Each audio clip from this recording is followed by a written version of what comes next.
ಆದ್ರಿಂದ ಒಂದು ಸ್ವಲ್ಪ ಆದ್ರೂ ವಿಜಯರಾಯರು ಹೇಳುವ ಹಾಗೆ ಉದ್ದಿನ ಕಾಲಿಟ್ಟಾದ್ರೂ ಕೂಡ ಭಕ್ತಿ ಬೇಕು. ಕೊನೆಗೆ ಕೃಷ್ಣಾರ್ಪಣ ವಸ್ತು ಅಂತ ಅನ್ನುವ ಹಾಗೆ ಒಂದಿಷ್ಟಾದ್ರೂ ಭಕ್ತಿ ಬರಲಿ. ಅಷ್ಟಾದ್ರೂ ಭಕ್ತಿ ಬಂದರೆ ಅವನು ಉದ್ಧಾರ ಆಗ್ತಾನೆ. ಆದ್ರಿಂದ ಈ ಅವ್ಯಕ್ತ ವ್ಯಕ್ತಮಾಪನ ಅಂತ ಈ ಶ್ಲೋಕಕ್ಕೆ ಹೀಗೆ ಅರ್ಥ. ಪರಮಾತ್ಮನೂ ಕೂಡ ಉಳಿದ ದೇವರುಗಳ ಹಾಗೇನೆ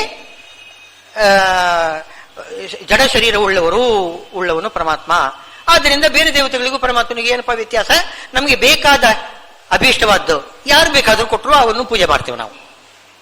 ಯಾರು ಬೇಕಾದ್ರೂ ಕೊಡ್ಲಿ ಅವನಿಗೆ ಪೂಜೆ ನಾವು ಮಾಡ್ತೇವೆ ಅಂತ. ಆ ರೀತಿ ಎಲ್ಲ ದೇವತೆಗಳ ಹಾಗೆ ಅನ್ಯ ದೇವತೆಗಳ ಹಾಗೆ ಪರಮಾತ್ಮನ ನೋಡ್ತಾ ಇದ್ದಾರೆ. ಬೇಕಾದಾಗ ಅನ್ಯ ದೇವತೆಗಳ ಬಳಿಗೆ ಓಡ್ತಾರೆ. ಇದು ಒಂದರ್ಥ ಈ ಶ್ಲೋಕಕ್ಕೆ.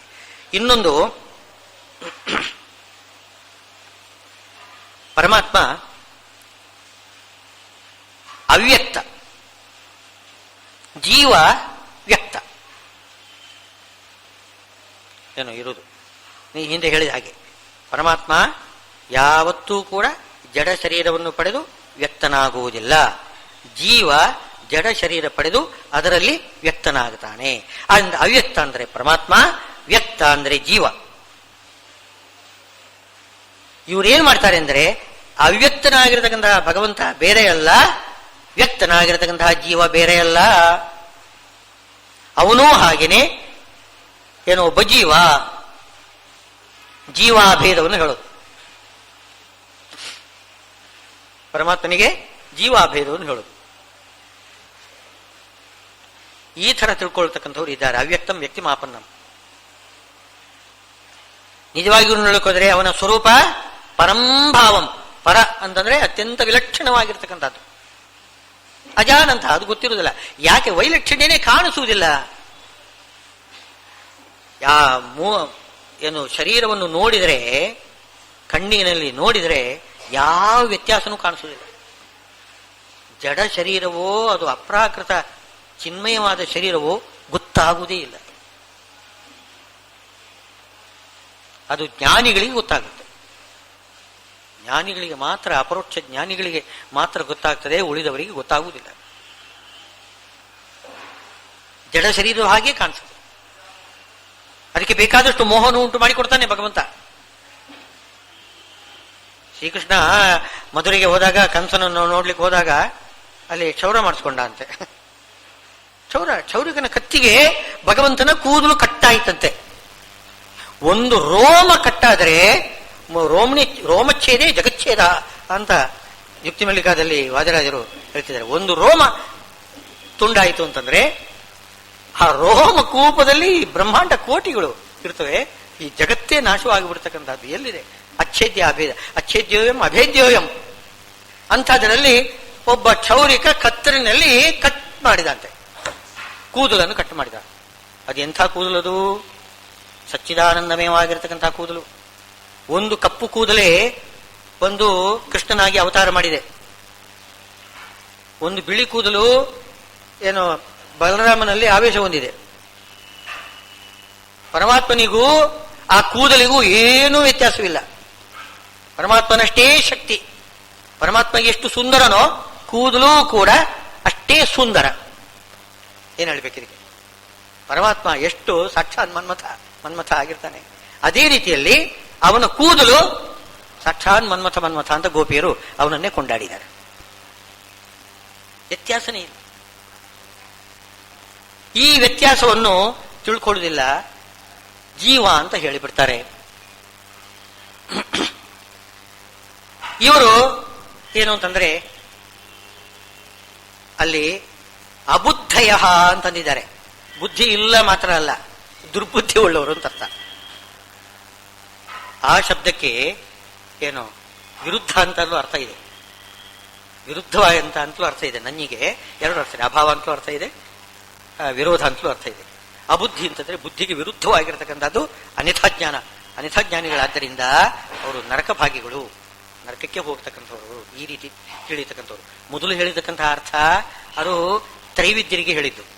ಏನು ನಿತ್ಯ ಸಂಸಾರಿಗಳು ಅಥವಾ ಭಕ್ತರೇ ಒಂದು ಯಾವುದೋ ಒಂದು ನಿಮಿತ್ತದಿಂದ ಪರಮಾತ್ಮನನ್ನು ಬಿಟ್ಟು ಬೇರೆ ದೇವತೆಗಳನ್ನು ಪೂಜೆ ಮಾಡ್ತಕ್ಕಂಥದ್ದು ಅಂಥವರ ವಿವಕ್ಷೆಯಲ್ಲಿ ಮೊದಲನೇ ಅರ್ಥ. ಒಂದೇ ಶ್ಲೋಕ ಇಬ್ಬರಿಗೂ ಕೂಡ ಹೇಳ್ತದೆ. ಎರಡು ರೀತಿಯ ಜನರನ್ನು ಕೂಡ ಕಟಾಕ್ಷಿಸಿ ಹೇಳ್ತಾ ಇದೆ ಅದು. ಮನ್ಯಂತೆ ಮಾಮ ಅಬುದ್ಧಯ ಅಂಥ ಮಿಥ್ಯಾಜ್ಞಾನಿಗಳು ಈ ರೀತಿ ನನ್ನನ್ನು ಜೀವಾಭೇದವನ್ನು ತಿಳ್ಕೊಂಡು ಬಿಡ್ತಾರೆ ಪರಬ್ರಹ್ಮನಲ್ಲಿ.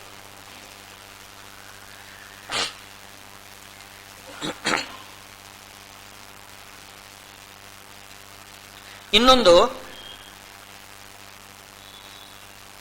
ಈ ರೀತಿ ಈಗ ಇಲ್ಲಿ ಹೇಳಿದ್ರಲ್ಲ, ಪರಮಾತ್ಮನನ್ನು ತಪ್ಪಾಗಿ ತಿಳ್ಕೊಂಡು ಕೆಲವರು ನರಕಕ್ಕೆ ಹೋಗ್ತಾರೆ, ಕೆಲವರು ಸ್ವಲ್ಪ ಭಕ್ತಿ ಇಟ್ಟುಕೊಂಡು ದ್ವೇಷ ಮಾಡದೆ, ಇದೊಂದು ದ್ವೇಷ, ಇದು ಜೀವಾಭೇದವನ್ನು ತಿಳ್ಕೊಳ್ಳುವುದು ಒಂದು ದ್ವೇಷ, ನವವಿಧ ದ್ವೇಷಗಳಲ್ಲಿ ಅದು ಒಂದು. ಇಂಥ ದ್ವೇಷ ಮಾಡುವುದಿಲ್ಲ. ಜೀವಾಭೇದೋ ನಿರ್ಗುಣತ್ವಂ ಅಪೂರ್ಣ ಗುಣತಾ ತಥಾ ಏನೋ ಸಾಮ್ಯ ಆಧಿಕ್ಯೆ ತದನ್ಯೇಷಾಂ ಭೇದ ತದ್ಗತ ಏವಚ ತತ್ಪ್ರಮಾಣಸ್ಯ ನಿಂದಾಚ ತದ್ಭಕ್ತ ದ್ವೇಷ ಏವಚ ಪ್ರಾದುರ್ಭಾವ ವಿಪರ್ಯಾಸ ತದ್ಭಕ್ತ ದ್ವೇಷ ಏವಚ ತತ್ಪ್ರಮಾಣಸ್ಯ ನಿಂದಾಚ ಅಂತ ಈ ಒಟ್ಟಿಗೆ 9 ದ್ವೇಷ ಹೇಳಿದ್ದಾರೆ. ಈ ಜೀವಾಭೇದವನ್ನು ಹೇಳಿಬಿಟ್ರೆ 9 ದ್ವೇಷ ಒಟ್ಟಿಗೆ ಬಂದ್ಬಿಡ್ತದೆ. ಮೊದಲನೇ ಒಂದು ದ್ವೇಷನೇ ಜೀವಾಭೇದ, ಅದರ ಜೊತೆಗೆ ಎಲ್ಲ ಬಂದ್ಬಿಡ್ತವೆ. 9 ದ್ವೇಷಗಳು ಕೂಡ ಬಂದ್ಬಿಡ್ತವೆ. ಅಂಥವರು ನರಕ ಭಾಗಿಗಳಾಗ್ತಾರೆ. ಇದು ಈ ರೀತಿ ದ್ವೇಷ ಮಾಡ್ತಾರಲ್ಲ, ದ್ವೇಷ ಮಾಡಿದಾಗ ನಿನಗೇನು ಅನ್ನಿಸುವುದಿಲ್ವೋ, ನಿನಗೆ ಕೋಪ ಬರುವುದಿಲ್ವಾ, ನಿನಗೆ ದುಃಖ ಬರುವುದಿಲ್ವಾ? ಯಾರಾದರೂ ಒಬ್ಬರು ನಮ್ಮನ್ನು ತುಂಬ ದ್ವೇಷ ಮಾಡಿದರೆ ತುಂಬ ನಮಗೇನೆ ಒಂಥರ ದುಃಖ ಆಗ್ತದೆ. ಯಾಕೆ ಅವನು ದ್ವೇಷ ಮಾಡ್ತಾನೆ, ನಾನೇನು ತಪ್ಪು ಮಾಡಿಲ್ಲ, ಅನಾವಶ್ಯವಾಗಿ ನನ್ನ ಮೇಲೆ ದ್ವೇಷ ಮಾಡ್ತಾ ಇದ್ದಾನಲ್ಲ ಅಂತ ನಮಗೆ ದುಃಖ ಆಗ್ತದೆ ನೋಡಿ. ಹಾಗೆ ಪರಮಾತ್ಮ ನಿನಗೆ ದ್ವೇಷ, ಅವರೆಲ್ಲ ದ್ವೇಷ ಮಾಡ್ತಿದ್ದಾರೆ, ನಿಷ್ಕಾರಣವಾಗಿ ಮಾಡ್ತಾ ಇದ್ದಾರೆ, ನಿಷ್ಕಾರಣವಾಗಿ ತಪ್ಪು ತಿಳ್ಕೊಂಡು ದ್ವೇಷ ಮಾಡ್ತಿದ್ದಾರಲ್ಲ.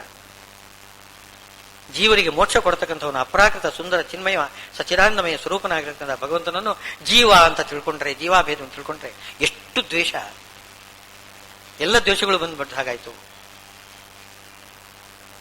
ಅದು ನೋಡುವಾಗ ನಿನಗೆ ದುಃಖ ಆಗುವುದಿಲ್ವೇ? ಆಗುದಿಲ್ಲ ಅಂತಂತಾನೆ. ಯಾಕೆಂದ್ರೆ ಅವನ ಸ್ವರೂಪನೇ ಆನಂದ, ಎಲ್ಲಿ ದುಃಖ ಆಗುತ್ತೆ ಅವನಿಗೆ? ಅಲ್ಲ, ಸಕ್ಕರೆ ಎಲ್ಲಿಯಾದ್ರೂ ಕಹಿ ಆಗುವುದಂತ ಇದೆಯಾ? ಕ್ರಮ ಇದೆಯಾ?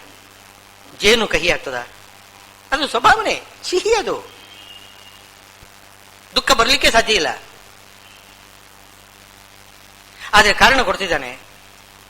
ಯಾಕೆ ದುಃಖ ಬರುವುದಿಲ್ಲ ನನಗೆ ಅಂತಂದ್ರೆ, ನಾನೇ ಮಾಡಿದ್ದು ಎಲ್ಲ, ಅವರಿಗೆ ದ್ವೇಷ ಮಾಡಿಸಿದ್ದು ನಾನೇ ಒಳಗಡೆ ನಿಂತು, ನನ್ನನ್ನೇ ದ್ವೇಷ ಮಾಡಿಸ್ತಾ ಇದ್ದೇನೆ ಅವನ ಕಡೆಯಿಂದ. ಯಾಕೆ? ಅವನ ಯೋಗ್ಯತೆ ಆಗಿದೆ, ಅವನಿಗೆ ಅಂತ ಫಲ ಕೊಡಬೇಕು, ಅದಕ್ಕೋಸ್ಕರ ದ್ವೇಷ ಮಾಡಿಸಿದ್ದೇನೆ. ಆದ್ರಿಂದ ನನಗೆ ಯಾರು ದ್ವೇಷ ಮಾಡಿದ್ರು ನನಗೇನು ಒಂದಿಷ್ಟು ದುಃಖ ಉಂಟಾಗುವುದಿಲ್ಲ. ನಾನೇ ಮಾಡಿಸಿದಾಗ ನನಗೆ ಯಾಕೆ ದುಃಖ? ದುಃಖವಾಗುದಿದ್ರೆ ನಾನು ಯಾಕೆ ಮಾಡಿಸ್ತೇನೆ? ಹಾಗೆ ನನಗೆ ದುಃಖವಾಗುವುದಾಗಿದ್ದರೆ ನಾನು ಯಾಕೆ ಅವರಿಂದ ದ್ವೇಷ ಮಾಡಿಸ್ತೇನೆ? ನಾನು ನಾಹಂ ಪ್ರಕಾಶ ಸರ್ವಸ್ಯ ಯೋಗ ಮಾಯಾ ಪ್ರಭಾವತಃ ಅಂತಂತಾರೆ. ಯೋಗ, ನನ್ನೊಂದು ಯೋಗ ಇದೆ, ನನ್ನ ಸಾಮರ್ಥ್ಯ. ಯೋಗ ಶಬ್ದಕ್ಕೆ ಸಾಮರ್ಥ್ಯ ಅಂತ ಅರ್ಥ. ನನ್ನ ಯೋಗ ಸಾಮರ್ಥ್ಯ ಅದು.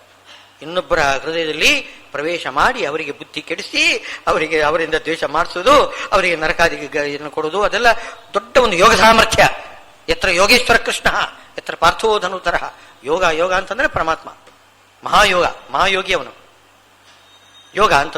ಇನ್ನೊಂದು ಮಾಯಾ ಇದ್ದಾಳಲ್ಲ, ದುರ್ಗಾದೇವಿ, ಮಾಯಾದೇವಿ, ತನ್ನ ಅಧೀನಳಾಗಿರತಕ್ಕಂತಹ ಮಾಯಾದೇವಿ, ತನ್ನ ಸಾಮರ್ಥ್ಯ ಹಾಗೆ ಆ ದುರ್ಗಾದೇವಿಯ ಸಾಮರ್ಥ್ಯ ಎರಡು ಒಟ್ಟು ಸೇರಿದಾಗ ಕೇಳಬೇಕೇನು? ಆವಾಗ ಒಳಗಡೆ ಅದು ದ್ವೇಷ, ಅದು ಉಕ್ಕಿ ಏನು ಭುಗಿಲೆದ್ದು ಮೇಲಕ್ಕೆ ಬಂದ್ಬಿಡ್ತದೆ, ನರಕಕ್ಕೆ ತಳ್ತದೆ. ಅದು ನಾನೇ ಮಾಡಿಸೋದು. ಆದ್ರಿಂದ ಈ ದ್ವೇಷ, ಅವ್ರು ಎಷ್ಟು ದ್ವೇಷ ಮಾಡಿದ್ರು ಕೂಡ ನಾನು ನಿರ್ಲೇಪನಾಗಿರ್ತೇನೆ, ನಾನು ನಿರ್ಲೇಪನಾಗ್ತೇನೆ, ನನಗೆ ಯಾವ ದುಃಖನೂ ಬರೋದಿಲ್ಲ. ನಾಹಂ ಪ್ರಕಾಶ ಸರ್ವಸ್ಯ, ಏನೋ ಈ ಯಾರಿಗೂ ಕೂಡ ನಾನು ಪ್ರಕಾಶನಾಗುವುದಿಲ್ಲ. ಪ್ರಕಾಶನಾಗುವುದಿಲ್ಲ ಅಂದರೆ ನನ್ನ ಸ್ವರೂಪವನ್ನು ಯಾರು ನೋಡುವಂತೆ ನಾನು ಇರುವುದಿಲ್ಲ. ನಾನು ಅವ್ಯಕ್ತನಾಗಿ ಇರ್ತೇನೆ. ಅದು ಸ್ವಭಾವ ಒಂದು ಭಗವಂತನದು. ಅವನನ್ನು ಯಾರಾದರೂ ಕಂಡ್ರು ಅಂತಂದ್ರೆ ಏನೋ ತಾನೇ ತನ್ನನ್ನು ಅಚಿಂತ್ಯ ಶಕ್ತಿಯಿಂದ ತೋರಿಕೊಂಡ ಅಂತ ಅರ್ಥ ಹೇಳಬೇಕಷ್ಟೇ ಹೊರತು ಯಾರಾದರೂ ಏನೋ ಸಾಧನೆ ಮಾಡಿ ಭಗವಂತನನ್ನು ಕಂಡುಬಿಟ್ರು ಅಂತ ಮಾತ್ರ ತಪ್ಪು. ಎಷ್ಟೇ ಸಾಧನೆ ಮಾಡಿಕೊಟ್ರು ಭಗವಂತನನ್ನು ಕಂಡುಬಿಟ್ಟೆ, ಅದು ತಪ್ಪು. ಸಾಧನೆಗೆ ಅವನು ಕಂಡು ಬಂದಿದ್ದಲ್ಲ, ಮತ್ತೇನೋ ಅವನು ಆಲೋಚನೆ ಮಾಡಿದಾನೆ, ಇವನು ತುಂಬಾ ಸಾಧನೆ ಮಾಡಿದ್ದಾನೆ, ಇವನಿಗೆ ನಾನು ಕಾಣಬೇಕು ಅಂತ ಅವನ ಆಲೋಚನೆ ಮಾಡಿ ತನ್ನನ್ನು ತಾನು ತೋರಿಸಿಕೊಳ್ಬೇಕಷ್ಟೇ ಹೊರತು ಸ್ವತಃ ಏನು ಯಾರೂ ಭಗವಂತನನ್ನು ನೋಡ್ಲಿಕ್ಕೆ ಸಾಧ್ಯವಿಲ್ಲ. ನಾಂ ಪ್ರಕಾಶ, ಸ್ಪಷ್ಟ ಹೇಳ್ತಿದ್ದಾರೆ, ನಾನು ಪ್ರಕಾಶನಾಗುವುದಿಲ್ಲ. ಸರ್ವಸ್ಯ ಯೋಗ ಮಾಯಾ ಸಮನ್ವಿತ, ಯೋಗ ಮಾಯಾ ಎರಡಿದೆ, ಪ್ರತಿಬಂಧಕವಾಗಿರ್ತಕ್ಕಂಥದ್ದು. ನನ್ನನ್ನು ನೋಡ್ಲಿಕ್ಕೆ ಸಾಧ್ಯವಿಲ್ಲ ಯಾರಿಗೂ ಕೂಡ. ಮೂಢೋಯಂ ನಾಭಿಜಾನಾತಿ, ಆದ್ದರಿಂದ ಮೋಹಕ್ಕೆ ಒಳಗಾಗಿ ಈ ಅಯಂ ಅಂತಂದ್ರೆ ಈ ಲೋಕ, ಅಂದರೆ ನರಕಕ್ಕೆ ಹೋಗತಕ್ಕಂತಹ ಜನರು. ನಾಭಿಜಾನಾತಿ ಲೋಕೋ ಮಾಂ ಅಜಂ ಅವ್ಯಯಂ, ನಾನು ಅಜ ಅವ್ಯಯ, ನಾನು ಜನನ ಇಲ್ಲದೆ ಇರತಕ್ಕಂಥವನು. ಅಂದರೆ ಏನೋ ಜಡ ಶರೀರ ನನಗೆ ಯಾವತ್ತೂ ಕೂಡ ಬರುವುದಿಲ್ಲ. ಹಾಗೆ ಆ ಜಡ ಶರೀರ ನಾಶವಾಗಿ ನಾಶ ಹೊಂದುವುದೂ ಇಲ್ಲ, ಆ ಜನನ ಮರಣ ಎರಡೂ ಕೂಡ ಇಲ್ಲ. ಅಜಂ ಅವ್ಯಯಂ, ಆ ರೀತಿ ಇರತಕ್ಕಂಥವನು ನಾನು. ನನ್ನನ್ನು ಇವರು ಯಾರೂ ನೋಡುವುದಿಲ್ಲ, ನೋಡ್ಲಿಕ್ಕೆ ಅವರಿಗೆ ಆಗುವುದಿಲ್ಲ, ಸಾಮರ್ಥ್ಯ ಇಲ್ಲ. ಯಾಕೆಂದ್ರೆ ಯೋಗಮಾಯ ಸಮನ್ವಿತ, ನಾನು ಸಮಾವೃತ, ನಾನು ಯೋಗಮಾಯೆಯಿಂದ ಕೂಡಿದ್ದೇನೆ, ನನ್ನಲ್ಲಿ ಸಾಮರ್ಥ್ಯ ಇದೆ. ನನ್ನ ಮಾಯಾದೇವಿ ನನ್ನ ಬಳಿಯಲ್ಲೇ ಇದ್ದಾಳೆ, ನನ್ನ ಅಜ್ಞಾನವರ್ತಿಯಾಗಿದ್ದಾಳೆ. ಆದ್ದರಿಂದ ಯಾರಿಗೂ ನಾನು ಕಾಣುವುದಿಲ್ಲ. ಈಗ ಯೋಗ ಮಾಯಾದೇವಿ ದುರ್ಗಾದೇವಿ ಎದುರುಗಡೆ ನಿಂತಿದ್ದಾಳೆ. ಏನ್ ಮಾಡ್ತಿದ್ದಾಳೆ? ಬೇರೆ ದೇವತೆಗಳಿಗೆ ಪರಮಾತ್ಮ ಕಾಣದ ಹಾಗೆ ತಡೀತಾ ಇದ್ದಾಳೆ ಅಲ್ವೇ? ಅಂದ್ರೆ ಒಂದು ಪರದೆ ಹಾಕಿದಾಗ ಆಯ್ತು. ಒಂದು ಪರದೆ, ಆ ಕಡೆ ಕೆಲವರಿದ್ದಾರೆ, ಈ ಕಡೆ ಕೆಲವರಿದ್ದಾರೆ. ಆ ಕಡೆಯವರಿಗೆ ಈ ಕಡೆ ದರ್ಶನ ಆಗುವುದಿಲ್ಲ, ಈ ಕಡೆಯವರಿಗೆ ಆ ಕಡೆ ದರ್ಶನ ಆಗುವುದಿಲ್ಲ, ಮಧ್ಯದಲ್ಲಿ ಪರದೆ ಇದೆ.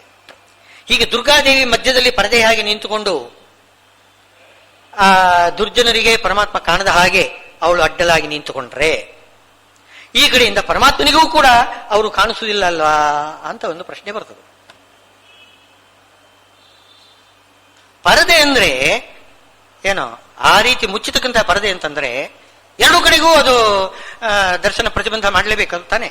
ಕಣ್ಣಿಗೆ ಕಾಣಿಸದೆ ಅವರಿಗೆ ಇವರನ್ನು ಹೇಗೆ ನೋಡ್ಲಿಕ್ಕೆ ಆಗಲ್ವೋ ಹಾಗೆ ಇವರಿಗೂ ಅವರನ್ನು ನೋಡ್ಲಿಕ್ಕೆ ಆಗಲ್ಲ. ಹಾಗಿದ್ರೇನೆ ಅದು ಪರದೆ. ಹಾಗೆ ಪರದೆ, ಹಾಗೆ ಮಾಯೆ ಎಂಬುದು ಪರದೆ. ಮಾಯಾ ಜವನಿಕಾ ಅಂತಲೂ ಹೇಳ್ತಾರೆ ಅದನ್ನು. ಮಾಯೆ ಎಂಬುದೊಂದು ಪರದೆ, ಜವನಿಕಾ ಅಂತ ಹೇಳೋದು ಕ್ರಮ ಇದೆ. ಹಾಗೆ ಜವನಿಕಾ ರೂಪದಿಂದ ಜವನಿಕಾ ಅಂದರೂ ಅರ್ಥ ಒಂದೇ, ಪರದೆ ಅಂತ ಅರ್ಥ. ಆ ಪರದೆಯ ಆಚೆ ಇರತಕ್ಕಂಥವರು ನಿನಗೆ ಕಾಣಿಸಬಾರ್ದಲ್ಲ, ಕಾಣಿಸ್ತಾರೋ? ಅದು ಹೇಗೆ ಅಂತ ಕೇಳಿದ್ರೆ ಏನಿಲ್ಲ, ಅದು ಪರದೆ ಅಲ್ಲ, ನಾನು ಅಂತ ಸಮರ್ಥಗಳು. ಯೋಗ ಅಂತ ಹೇಳಿದ್ರೆ ಅದನ್ನೇ, ಸಾಮರ್ಥ್ಯ ಇದೆ. ನನ್ನ ಯೋಗ ಸಾಮರ್ಥ್ಯದಿಂದ ನಾನು ಅವರಿಗೆ ಕಾಣುವುದಿಲ್ಲ ಹೊರತು ಅವರು ನನಗೆ ಕಾಣುವುದಿಲ್ಲ ಅಂತ ಹೇಳಿಕೆ ಬರೋದಿಲ್ಲ. ಅದು ನನಗೆ ಕಾಣಿಸ್ತಾರೆ, ಅದೇ ಸಾಮರ್ಥ್ಯ. ಇದು ಇಲ್ಲದೆ ಹೋದ್ರೆ ಅದು ಅಸಾಮರ್ಥ್ಯ ಆಗುತ್ತೆ, ಸಾಮರ್ಥ್ಯನೇ ಆಗುವುದಿಲ್ಲ. ಆದ್ದರಿಂದ ಯೋಗಮಾಯ ಸಮಾವರ್ತನಾಗಿದ್ದು ನಾನೇ ಮಾಡ್ತೇನೆ ಅಂದರೆ ವೇದಾಹಂ ಸಮತೀತಾನಿ ವರ್ತಮಾನಾನಿ ಚ ಅರ್ಜುನ ನಾನು ಎಲ್ಲವನ್ನೂ ತಿಳ್ಕೊಂಡಿದ್ದೇನೆ. ಈಗ ಇರತಕ್ಕಂಥವ್ರು ಮಾತ್ರವಲ್ಲ, ಅತೀತಾನಿ, ಹಿಂದೆ ಆದವರದ್ದು ಈಗ ನೋಡ್ತಾ ಇದ್ದೇನೆ.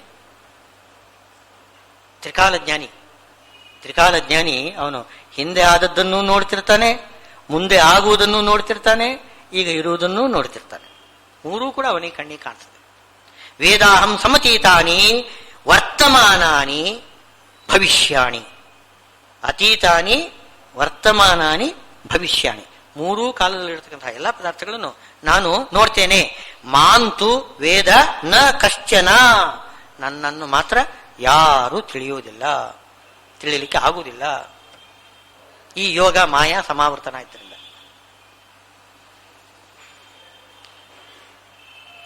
ಇದು ಯಾಕೆ ಇವರೆಲ್ಲ ಅಲ್ಲಿ ದುರ್ಗಾದೇವಿಯಿಂದ ಮೋಹಿತರಾಗ್ತಾರೆ, ನನ್ನ ಯೋಗದಿಂದ ಅವರು ಮೋಹಿತರಾಗ್ತಾರೆ. ಇದು ಅನಾದಿ ಕಾಲದಿಂದಲೂ ಕೂಡ ನನ್ನ ಸಾಮರ್ಥ್ಯದಿಂದ ಅವರು ನನ್ನನ್ನು ನೋಡದೇ ಇದ್ದಾರೆ. ಇಲ್ಲದೆ ಹೋದರೆ ನನ್ನನ್ನು ಯಾಕೆ ಒಂದು ಸಲ ಆದರೂ ಕಾಣುವುದಿಲ್ಲ? ಅನಾದಿ ಕಾಲದಿಂದ ಒಂದು ಸಲನೂ ಕೂಡ ಪರಮಾತ್ಮ ಕಣ್ಣಿಗೆ ಅವರಿಗೆ ಬೀಳಲಿಲ್ಲ ಅಂತಂದ್ರೆ ಅರ್ಥ ಏನು? ಎಲ್ಲ ಕಡೆಗೂ ಇದ್ದಾನೆ ಭಗವಂತ. ಎಲ್ಲೋ ಒಂದು ಕಡೆಯಲ್ಲಿ ಇದ್ರೆ ಅದು ಬೇರೆ ವಿಷಯ. ಎಲ್ಲಾ ಕಡೆಗೂ ಇದ್ರೂ ಕೂಡ ಪರಮಾತ್ಮ ಅವರಿಗೆ ಕಾಣಿಸುವುದಿಲ್ಲ, ಯಾರಿಗೂ ಕೂಡ ಕಾಣಿಸುವುದಿಲ್ಲ. ಅಂದ್ರೆ ಯಾಕೆ ಅದು? ಅದು ಅನಾದಿ ಕಾಲದಿಂದ ಅದು ಅವನ ಯೋಗ ಸಾಮರ್ಥ್ಯ. ಆಮೇಲೆ ದುರ್ಗಾದೇವಿಯ ಶಕ್ತಿ. ಇದು ಇದು ಇನ್ನೊಂದು ಆಯ್ತಲ್ಲ. ಇನ್ನು ಹುಟ್ಟಿದಾಗ ಜನನ ಆಡ್ತಾರಲ್ಲ, ಜನ ಶರೀರವನ್ನು ಪಡೆದು ಹುಡ್ತಾರೆ. ಹುಟ್ಟಿದಾಗ ಇನ್ನೊಂದು ಕಾರಣ ಸೇರಿಬಿಡ್ತದಂತೆ. ಅದಕ್ಕೆ ಹುಣ್ಣಿನ ಮೇಲೆ ಬರೆ ಎಳೆದ ಹಾಗೆ ಇನ್ನೊಂದು ಕಾರಣ ಬಂದು ಸೇರಿಕೊಳ್ತದೆ. ಅದು ಯಾವುದು ಅಂದ್ರೆ ಇಚ್ಛಾದ್ವೇಷ ಸಮುತ್ಥೇನ ದ್ವಂದ್ವ ಮೋಹೇನ ಭಾರತ. ದ್ವಂದ್ವ ಮೋಹ ಅಂತ ಅದು ಯೋಗ ಮತ್ತು ಮಾಯಾ ಇವರಿಬ್ಬರ ಕಾರ್ಯ. ಅದು ಮಾಡೋಕ್ಕೆ ಕಾರಣ ಒಂದು ಇಚ್ಛಾದ್ವೇಷಗಳು, ಅದು ಅದಕ್ಕೆ ನಿಮಿತ್ತ. ರಾಗದ್ವೇಷಗಳು, ರಾಗದ್ವೇಷಗಳ ಒಂದು ನಿಮಿತ್ತ ಮಾಡಿಕೊಂಡು ದ್ವಂದ್ವದಲ್ಲಿ ಮೋಹ ಉಂಟು ಮಾಡಿಕೊಡ್ತಾನಂತೆ. ದ್ವಂದ್ವ ಮೋಹ ಅಂದರೆ ಅರ್ಥವೇನು? ದ್ವಂದ್ವ ಅಂದರೆ ನಿಮ್ಗೆ ಗೊತ್ತಿದೆ, ಸುಖ ದುಃಖಗಳು ತಾನೆ. ದ್ವಂದ್ವ ಸುಖ ದುಃಖ, ಲಾಭ ಲಾಭ, ಜಯ ಜಯ ಇತ್ಯಾದಿ ದ್ವಂದ್ವಗಳು. ಅಲ್ಲಿ ಸುಖ ದುಃಖ ಎಂಬುದು ದ್ವಂದ್ವ ಇದೆ, ಅಲ್ಲಿ ಲಾಭ ಲಾಭ, ಜಯ ಜಯ ಇತ್ಯಾದಿಗಳೆಲ್ಲ ಇದೆ. ಇದರಲ್ಲಿ ನಾವು ಏನ್ ತಿಳ್ಕೊಳ್ಬೇಕು ಅಂತಂದ್ರೆ ಈ ದ್ವಂದ್ವದ ಮೋಹವನ್ನು ನಾವು ಬಿಡಬೇಕು. ಅಂದ್ರೆ ದ್ವಂದ್ವದಲ್ಲಿ ನಮಗೆ ಸುಖ ಬೇಕು, ದುಃಖ ಬೇಡ, ಲಾಭ ಬೇಕು, ನಷ್ಟ ಬೇಡ, ಜಯ ಬೇಕು, ಅಪಜಯ ಬೇಡ. ಇದು ದ್ವಂದ್ವ. ಈ ದ್ವಂದ್ವ ಸಹಿಷ್ಣುತೆ ನಮಗಿಲ್ಲ. ಒಂದು ಬೇಕು, ಇನ್ನೊಂದು ಬೇಡ. ಅದಕ್ಕೋಸ್ಕರನೇ ನಾವು ಇಷ್ಟೆಲ್ಲ ರಾಗದ್ವೇಷಗಳಿಂದ ಪ್ರವೃತ್ತರಾಗ್ತೇವೆ. ನಮಗೆ ಒಂದರಲ್ಲಿ ರಾಗ, ಇನ್ನೊಂದರಲ್ಲಿ ದ್ವೇಷ. ಈ ರಾಗದ್ವೇಷಗಳಿಂದ ನಾವು ಮುಕ್ತರಾಗಬೇಕು, ಈ ದ್ವಂದ್ವದಿಂದ ಮುಕ್ತರಾಗಬೇಕು. ಹೇಗಪ್ಪ ಮುಕ್ತರಾಗಬೇಕು? ಸುಖ ಬೇಡ ಅಂತ ಅನ್ಲಿಕ್ಕೆ ಬರ್ತದೇನೋ? ಸುಖ ಬೇಕು. ದುಃಖ ಬೇಕು ಅಂತಂತೇವೇನೋ? ಇಲ್ಲ, ಬೇಡ ಅಂತ ಅನ್ಲೇಬೇಕು ತಾನೆ. ಸುಖ ಬೇಕು, ದುಃಖ ಬೇಡ. ಇದು ಸಾಮಾನ್ಯವಾಗಿ ಎಲ್ಲರೂ ಕೂಡ ತಿಳ್ಕೊಂಡಿರೋದು. ಇದನ್ನು ಬಿಡಬೇಕು ಅಂದ್ರೆ ಹೇಗೆ? ಬಿಡಬೇಕು ಅಂದ್ರೆ ಏನು? ಸುಖವನ್ನು ಬೇಡ ಅಂತ ಅನ್ಬೇಕು. ಇದು ಸಾಧ್ಯವೇ? ಯಾರಿಗೆ ಬೇಡ ಸುಖ? ಬೇಡ. ಅದಕ್ಕೆ ಹೇಳ್ತಾರೆ ಸುಖವನ್ನು ಬೇಡ ಅಂತ ಅನ್ನಬೇಕು. ದುಃಖ ನನಗೆ ಹೇಗೆ ಬೇಡವೋ ಹಾಗೆ ಈ ಸುಖ ಬೇಡ. ಯಾವುದು? ವಿಷಯದಿಂದ ಬರತಕ್ಕಂತಹ ಸುಖ ಬೇಡ. ಯಾಕೆ? ಈ ಸುಖ ಏನು ಮಾಡ್ತದೆ? ಭಗವಂತನನ್ನು ಮರೆಸ್ತದೆ. ಭಗವಂತನನ್ನು ಮರೆಸಿದರೆ ಅನರ್ಥ, ದೊಡ್ಡ ದುಃಖಕ್ಕೆ ಕಾರಣ ಆಗ್ತದೆ. ಈ ದುಶ್ಚಟ ಶುರು ಮಾಡಿಬಿಟ್ರೆ ಏನಾಗ್ತದೆ? ಅವನನ್ನು ಕೊಂದು ಹಾಕಿಬಿಡ್ತದೆ. ಒಂದಿಷ್ಟು ಕುಡಿತಾನೆ, ಆಮೇಲೆ ಅದೇ ಅವನನ್ನು ಕುಡಿತದೆ. ಏನು ಕೊನೆಗೆ ಅವನೇ ಪೂರ್ತಿ ನಾಶ ಆಗಿಬಿಡ್ತಾನೆ. ಏನೋ ಸ್ವಲ್ಪ ಕುಡಿಯುವಾಗ ಸ್ವಲ್ಪ ಆನಂದ ಆಗ್ತದೆ, ಅದು ಅಭ್ಯಾಸ ಆಗಿಬಿಡ್ತಾನೆ. ಆಮೇಲೆ ದುಶ್ಚಟಗಳೆಲ್ಲ ಹೀಗೇನೆ. ಏನೋ ಜೂಜು, ಇದು ರೇಸು, ಇವುಗಳೆಲ್ಲ ಏನೋ ಒಂದ್ಸಲ ರೇಸಿಗೆ ಒಂದಿಷ್ಟು ಹಣ ಹಾಕಿದಾಗ ಒಂದಿಷ್ಟು ಬಂತು, ಆಮೇಲೆ ಅವನು ಬಿಡೋದೇ ಇಲ್ಲ. ಎಷ್ಟು ಹಾಕಿದ್ರು ಕೂಡ ಈಗ ನಷ್ಟ ಆದ್ರೂ ಕೂಡ ಇನ್ನೊಮ್ಮೆ ಹಾಕ್ತೇನೆ, ಆಗ ಲಾಭ ಬರ್ತದೆ ಅಂತ. ಹೀಗೆ ಲಾಭ ಬರ್ತದೆ ಅಂತ ಹೇಳ್ತಾನೆ, ಅವನು ಪೂರ್ತಿ ನಾಶ ಆಗಿಬಿಡ್ತಾನೆ. ಇದು ಈ ತರ ವಿಷಯದಿಂದ ಜನ್ಯವಾಗಿರತಕ್ಕಂತಹ ಸುಖವನ್ನು ದುಃಖದ ಹಾಗೆ ತಿಳ್ಕೊಳ್ಬೇಕು. ಈ ಸುಖ ನನಗೆ ಬೇಡ, ದುಃಖನೂ ಬೇಡ. ಆಗ ರಾಗ ದ್ವೇಷ ಹೊರಟೋಯ್ತಲ್ಲಿ. ಸುಖದಲ್ಲಿ ರಾಗ, ದುಃಖದಲ್ಲಿ ದ್ವೇಷ ಇಲ್ಲ. ಸುಖದಲ್ಲಿಯೂ ದ್ವೇಷ, ದುಃಖದಲ್ಲಿಯೂ ದ್ವೇಷ, ಎರಡರಲ್ಲೂ ಕೂಡ ದ್ವೇಷ ಅಂತಂದ್ರೆ ಅದು ದ್ವಂದ್ವ ಮೋಹ ಹೊರಟೋಯ್ತು. ಇಷ್ಟವರೆಗೆ ದ್ವಂದ್ವ ಮೋಹ, ದ್ವಂದ್ವದಲ್ಲಿ ಒಂದು ಮೋಹ, ಇದು ಬೇಕು ಅದು ಬೇಡ ಅಂತ ಅನ್ನೋದು, ರಾಗ ದ್ವೇಷ ಆತ್ಮಕವಾದ ಮೋಹ, ಇದು ಹೊರಟೋಗ್ಬಿಡ್ತದೆ. ಯಾವಾಗ ಈ ರಾಗ ದ್ವೇಷಗಳು ಹೊರಟೋಗ್ತದೆ ಆವಾಗ ಏನಾಗ್ತದೆ? ಪರಮಾತ್ಮ ಒಲಿತಾನೆ. ಇವರೆಲ್ಲ ಏನ್ ಮಾಡ್ತಾರೆ? ರಾಗದ್ವೇಷಗಳಿಗೆ ಒಳಗಾಗಿ ದ್ವಂದ್ವ ಮೋಹಕ್ಕೆ ಒಳಗಾಗ್ತಾರೆ. ಅಷ್ಟಾದ್ರೂ ಪರವಾಗಿರ್ಲಿಲ್ಲ. ಏನು ಸುಖ ಎಂಬುದು ಹೇಯ, ಅದು ಬೇಡ ಅಂತ ಅನ್ಸಲಿಲ್ಲ. ಅಷ್ಟ್ರಿಂದಲೇ ಏನಲ್ಲ. ಅವ್ರು ಏನ್ ಮಾಡ್ತಾರೆ ಅಂದ್ರೆ ಹೇಳ್ತಾರೆ, ಸಮ್ಮೋಹಂ ಸರ್ಗೇಯಾಂತಿ. ಅಲ್ಲಿ ಮೋಹ ಇದೆಯಲ್ಲ, ದ್ವಂದ್ವ ಮೋಹ, ಅದು ಸಮ್ಮೋಹದಲ್ಲಿ ಪರ್ಯವಸಾನ ಹೊಂದುತ್ತದೆ. ಸಮ್ಮೋಹದಲ್ಲಿ ಪರ್ಯವಸಾನ ಅಂತಂದ್ರೆ ಅರ್ಥವೇನು? ಈ ಬರ್ತಕ್ಕಂತಹ ವಿಷಯ ಸುಖ ಏನು ಬಂದಿದೆ, ವಿಷಯ ಸುಖನೂ ಕೂಡ ಸ್ವರೂಪ ಸುಖನೇ. ಸ್ವರೂಪ ಸುಖ ಅಂತ ಈ ಅದ್ವೈತಿಗಳು ಹೇಳ್ತಾರೆ. ಅದ್ವೈತಿಗಳು ಏನು ನಾವು ಪದಾರ್ಥವನ್ನು ಸೇವನೆ ಮಾಡಿದಾಗ ಏನೊಂದು ಸುಖ ಬರ್ತದೆ, ಅದು ಸ್ವರೂಪ ಸುಖನೇ ವ್ಯಕ್ತವಾಗುವುದು ಅಂತ ಹೇಳ್ತಾರೆ. ನಾವು ನಿದ್ದೆ ಮಾಡುವಾಗ ಸ್ವರೂಪ ಸುಖ ವ್ಯಕ್ತವಾಗ್ತದಲ್ಲ, ಹಾಗೆ ಊಟ ಮಾಡುವಾಗಲೂ ಕೂಡ ಸ್ವರೂಪ ಸುಖನೇ ವ್ಯಕ್ತವಾಗ್ತದೆ.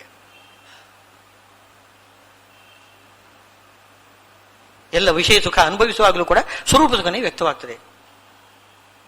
ಆಗ ಸುಖದಲ್ಲಿ ನಮಗೆ ಬೇಡ ಅಂತ ಅನ್ಲಿಕ್ಕೆ ಸಾಧ್ಯನೇ ಇಲ್ಲ. ಅದು ಸ್ವರೂಪ ಸುಖ. ಅದು ಯಾಕೆ ಬೇಡ ಅಂತ ಹೇಳ್ತಾರೆ. ಏನ್ ತಪ್ಪೇನು ಇದರಿಂದ? ಸ್ವರೂಪ ಸುಖ ಅನುಭವಿಸೋಣ. ಇದು ಮೋಹ ಗಟ್ಟಿ ಆಗ್ತದೆ. ಇವಾಗ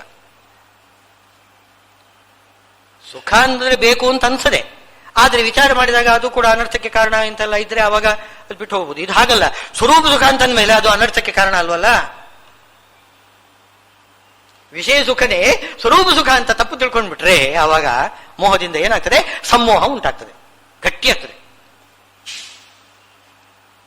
ಸಾಮಾನ್ಯ ಸುಖವೇ ಭಗವಂತನನ್ನು ಮರೆಸಬಹುದು. ಈ ರೀತಿ ವಿಷಯ ಸುಖದಲ್ಲಿ ಕೂಡ ಒಂದು ಸುಖತ್ವ ಭ್ರಮ ಬಂದ್ಬಿಟ್ರೆ, ಸ್ವರೂಪ ಸುಖ ಅಂತ ಒಂದು ಭ್ರಮ ಬಂದ್ಬಿಟ್ರೆ ಆವಾಗ ಪರಮಾತ್ಮ ಬೇಡಲೇ ಬೇಡ. ನನ್ನ ಸ್ವರೂಪ ಸುಖ ನನಗೆ ಸಿಗ್ತದೆ, ನಾನು ಅನುಭವಿಸ್ತೇನೆ. ಇನ್ಯಾಕೆ ಪರಮಾತ್ಮ ಯಾಕೆ ಸಿಗ್ಬೇಕು? ವಿಷಯವನ್ನು ಚೆನ್ನಾಗಿ ವಿಷಯ ಭೋಗವನ್ನು ಮಾಡಿದ ಸರಿ ಸ್ವರೂಪ ಸುಖ ವ್ಯಕ್ತವಾಗ್ತದೆ. ಪರಮಾತ್ಮ ಬೇಡ. ಹೀಗೆ ತಿಳ್ಕೊಳ್ಳುವ ಪ್ರಸಂಗ ಬರ್ತದೆ. ಇನ್ನೊಂದು ರೀತಿ ದ್ವಂದ್ವ ಮೋಹ, ಇನ್ನೊಂದು ರೀತಿ ಇದೆ. ಯಾವುದು ಅಂದ್ರೆ ಪರಮಾತ್ಮ ಸ್ವತಂತ್ರ, ಅದ್ವಿತೀಯ, ಏನೋ ದ್ವೈತವೇ ಸತ್ಯ. ನಾವು ಅಸ್ವತಂತ್ರರು, ಅವನು ಸ್ವತಂತ್ರ. ಅವನು ಈಶ, ನಾವು ದಾಸ. ಈ ದ್ವೈತ ಎಂಬುದು ಸತ್ಯ, ಅದ್ವೈತ ಮಿಥ್ಯ. ವಸ್ತುತಸ್ತು ಅದ್ವೈತ ಮಿಥ್ಯ. ಅವರು ಹೇಳೋದು ಅದ್ವೈತ ಸತ್ಯ, ದ್ವೈತ ಮಿಥ್ಯ ಅಂತ ಹಿಂದೆ ಮುಂದೆ ಮಾಡಿಬಿಡ್ತಾರೆ ಅವರು. ಏನೋ ಅದ್ವೈತಿಗಳು ಏನ್ ಹೇಳ್ತಾರೆ? ಅದ್ವೈತ ಸತ್ಯ, ದ್ವೈತ ಮಿಥ್ಯ ಅಂತ ಹೇಳ್ತಾರೆ. ನಾವು ದ್ವೈತ ಸತ್ಯ, ಅದ್ವೈತ ಮಿಥ್ಯ ಅಂತ ಹೇಳ್ತಾರೆ.